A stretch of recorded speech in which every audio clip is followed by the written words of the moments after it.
Eu sou professor da Universidade Federal de São Paulo, da Unifesp, sou pesquisador na área da pós-graduação, né? E, assim, é inacreditável o que a gente está vivendo ao longo desses últimos 4 anos, né? O grau de degradação das nossas estruturas, de desfinanciamento das pesquisas, né? As condições... Olha, eu diria que, inclusive, o seguinte, se não fosse a pandemia e a paralisação das atividades, a crise teria inviabilizado o próprio funcionamento das universidades. É nesse nível que nós chegamos. Então, assim, não há país com soberania se ele não puder valorizar a educação em ciência e tecnologia.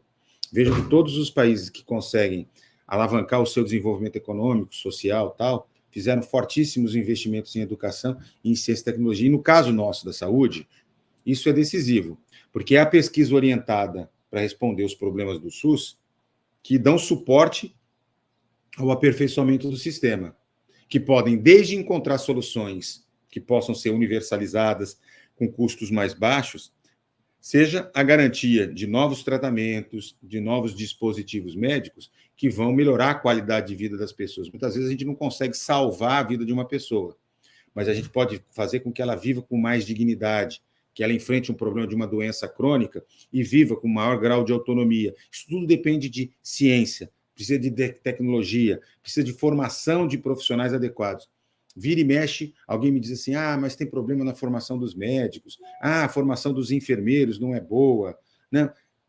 A gente precisa entender, né, que o investimento na formação resulta em benefícios para todos nós no cotidiano, no cuidado à saúde, enfim, no jeito com que as pessoas vão ser tratadas. Portanto, não me parece que haja outro caminho que não seja uma retomada de uma perspectiva de um forte investimento e valorização das universidades públicas e do nosso sistema de ciência e tecnologia.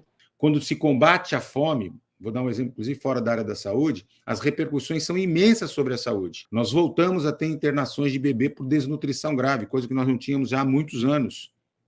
Nós estamos agora sob a iminência de voltar a ter poliomielite, sarampo, né, de abrir espaço para aumentar a prevalência da tuberculose, doenças que são preveníveis por vacina e que a gente sabe fazer, tem condições de fazer, basta uma orientação. Então, isso vale para várias áreas. O abandono, por exemplo, da política para o Complexo Econômico e Industrial da Saúde, que vinha sendo construído ao longo dos últimos 15 anos, né, em parceria com institutos públicos, instituições públicas, universidades e o setor privado, só para dar mais um exemplo, né?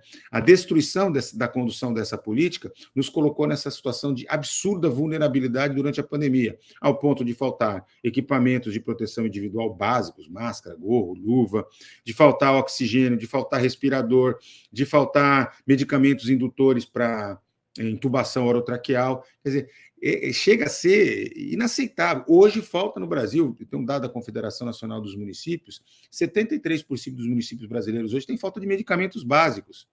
E o Ministério da Saúde, o governo federal, age como se não tivesse nada a ver com ele. Então, faltam os medicamentos que são do elenco que o Ministério compra, está faltando medicamento para AIDS, está faltando medicamento para câncer, está faltando medicamento para hepatite, mas está faltando coisas muito elementares lá na ponta.